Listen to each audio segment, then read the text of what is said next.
Yo, what's up? Yet again, I got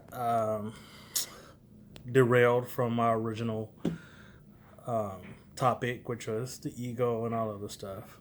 Because everything that's touching my heart, I'm seeing around social media. It's almost like, when you think about something like very specific and that's all you see all day, it's something like that. And I did have some conversations with my best friends today. So I've been wanting to talk about this, but there's never really a right time to say things. So, I don't bite my tongue. So this is going to be a little weird, but I want to talk about interracial dating when it comes to black men. And we have the normer that black men date outside their race because they're weak or they don't want to be with a strong black woman. There's always these different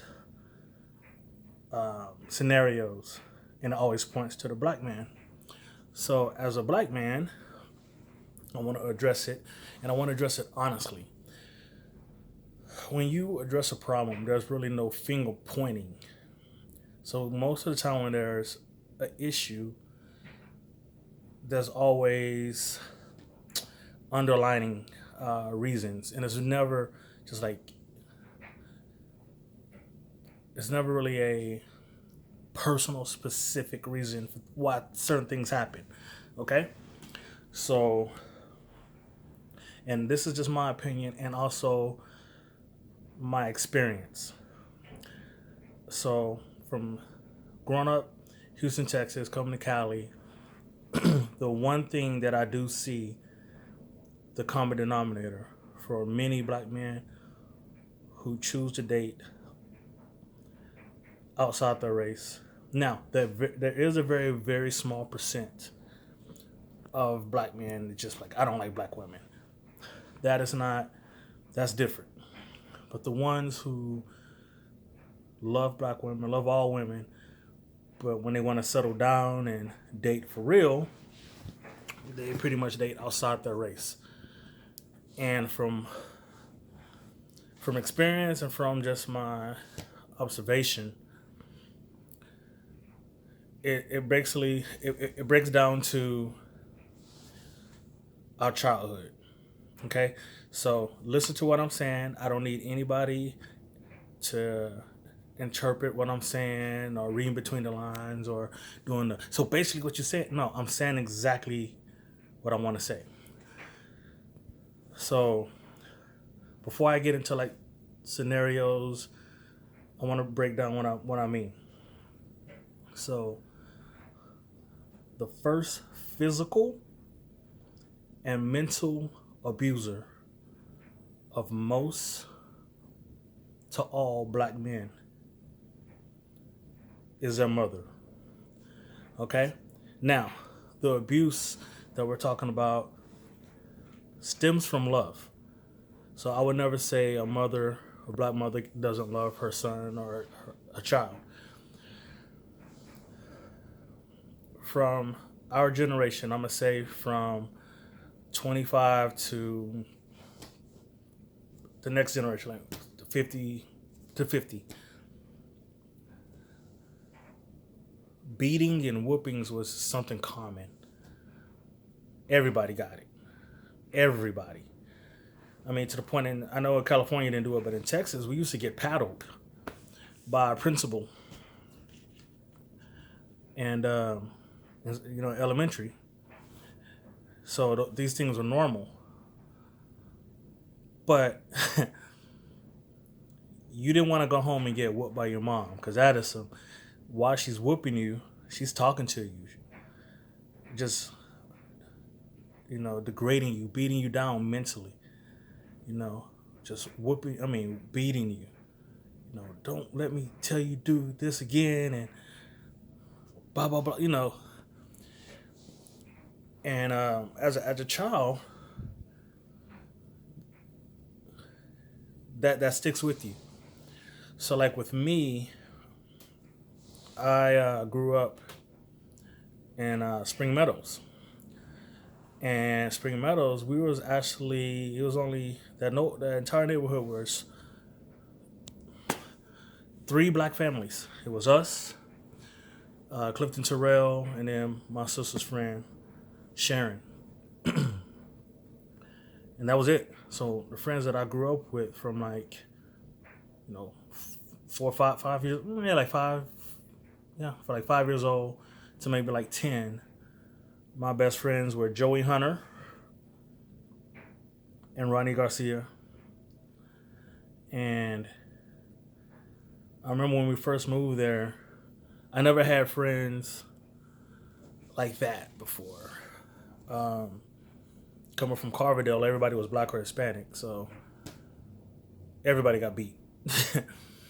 But when I moved to the suburbs and I started going to their house and seeing how their parents would interact, especially like Joey, I mean, his mom was like literally like like a Disney, like how you see the like a Disney movie. His mom was just like that, always smiling and just sweet, cooking, making cookies for the kids, slumber parties, ordering pizza. You know, like she would like when Joey or Alan would do something, she would yell at him, but that would be it. But it don't be like degrading, like you stupid, you're this, just like your daddy or that. You know, it was just like clean your room and or I'm gonna take the game away or something. You know, fine, I clean the room, but that'll be it. There'll be no punching in the face, no none of that. And when I saw that, threw me off. Cause I'm like, oh, he about to get a whooping. And I remember he was saying, what? Mom not doesn't hit me. What are you talking about? Same thing with Ronnie. I'm like, y'all don't get whoopings?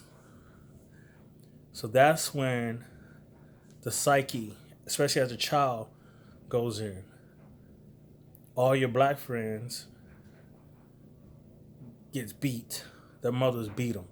They come to school the next day with marks and whelps all around their back and arms, and you hate it. You know, you hate it. And then you grow up with that mindset. You know, there's black women or black mothers are more violent and meaner than other races. Now, we're not saying that's true, but I'm just saying from experience, when you grow up with that, that's what you think. So that's torture. So you're like, I never want to put my kids through that. So what do? You date the other option. I'm not saying it's a better option. It's just another option. You know, you want your kids to be, you know, safe. You know, you don't want your kids to go through that pain. So that's why when you see most of these black successful men, or you don't have to be successful, but you see it. And this is not saying we don't love our mothers. This is not saying we don't love black women. We're just saying that was torture for us. So anything you try to subconsciously separate yourself from that trauma. And I sort of see it still to this day. You know, a lot of guys, high school, college, are dating other than. And again, this has nothing to do with hating the black woman. It's just trying to get away from, and that's the thing. Nobody's ever gonna talk about that trauma. I remember a couple of years ago, it was I don't know, it was a rally, maybe I think it was the brother Gardner who got killed in New York with a chokehold. And sorry, I'm moving. And there was a black mother who was beating her kid for going to the protest. And the world was just clapping their hands. Oh, she beat him. Oh, she punched him out. That brother was embarrassed. I mean, we've seen the videos of the mother going to the school, beating the hell out of her child in front of the teachers, and you go, girl.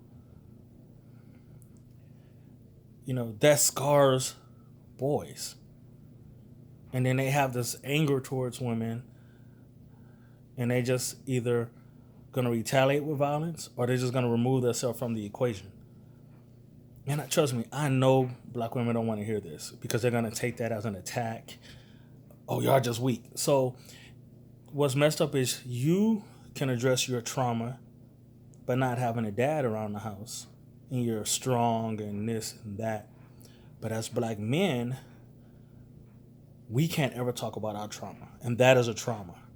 Like, I love my mom to the ends of the earth, but yeah, she beat me. She whipped me. I deserved it most of the time, but in hindsight, I wish there could have been other options. But that was the time when we were living in.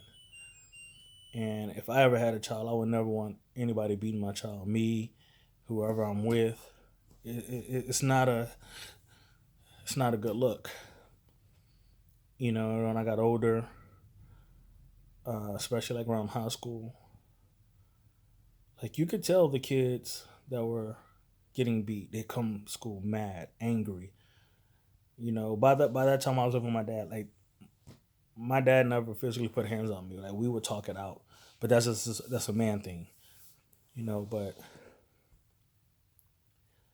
I just felt like I really wanted to address that because I see it a lot now, and I don't want it to be seen as, oh, weak black man, this, and then I don't want black men to be like, oh, black women are this, ghetto. No, it's not, none of that.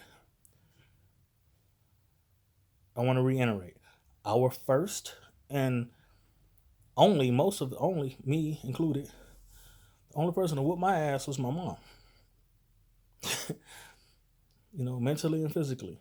But that's just something as black men, that's our stripes that we have to go through. And you get some men to this day, and I know some, they like abuse. Like, I actually had one of my brothers, I'm not going to say his name. We talked about this years back, and he told me, he goes, I like when my wife gets mad and punches me, let me know she loves me. That is abuse. You're taking violence as love. And remember, the black monarch is, I whoop you because I love you. Think how dysfunctional that is. I physically hurt you because I love you. So when you have these men, aka mama's boys, who beat their wives, they're translating that beating into, hey, I love you. So, I mean, you got to think about that. Like, we got to reverse this generational curse that we have, this trauma that we have in the black household. Big mama beat me with a shoe, beat me with a skillet, beat me with an extension cord. Like, I got beat with all those too. But I would never brag on it like it's a good thing. These things are embarrassing. And when I came out to Cali and started meeting different races, I found that like a lot of other minorities beat their kids. If you look at a lot of, black, Hispanic, Asian, they date white women that they settle down with because they don't want that trauma to be passed to their kids. And again, I love black women. Like, black women are the queen of the earth. But they're still human, meaning they still can make mistakes. And for everybody who never addresses that and just pander to black women, aka Charlemagne, just to get likes and more popularity, are doing a disservice to the human race. Like, be honest. If you want to fix trauma in the world, you have to be honest. You have to be honest, and that's all I'm doing. So that's my 2 cents for today. Peace, y'all.